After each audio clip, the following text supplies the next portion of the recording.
పిచ్చిదానా కాడా? కాదు నాన్న, నాకు ఈ అస్సలు నచ్చలేదు.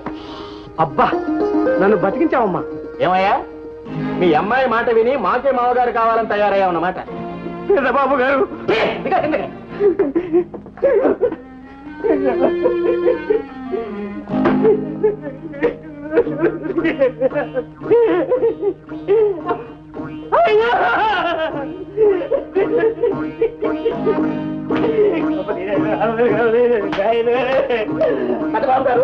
పెద్దబాబు గారు మా కుర్రదాని మాటలన్నీ మీకు అన్యాయం చేశాను. నన్ను క్షమించండి బాబు. చిన్నబాబు గారు మీరేమన్నా చేశారా?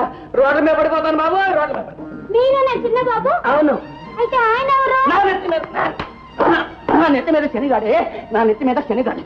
అమ్మా మహానుభావులు యజమానులు వీళ్ళ పక్కన నిలబడ్డానికి కూడా మనకు అర్హత ఉందటే. సరే సరే సరే జరిగిందేదో జరిగిపోయింది. మేము ఇక్కడికి వచ్చినట్టు గాని నువ్వు మమ్మల్ని చూసినట్టు గాని పార్వతమ్మ గారికి తెలిసిందో నీ పెంకు పెంకు తీసేయండి బాబు. ఈ విషయం ఏమాత్రం తెలిసినా పీకలు ఎగిరిపోతాయి. అయ్యో అయ్యో అయ్యో పీక్ తీసేయండి బాబు.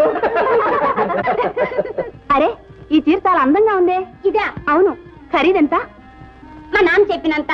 కట్టుకుంటే చాలు కన్ను చెదిరిపోయేలా ఉంది. ఇలాంటివి నా దగ్గర 1 డజన్ ఉన్నాయి. మీ దగ్గర ఉన్నాయా? ఇది మన బట్టల షాప్ ముద్రలా ఉందే.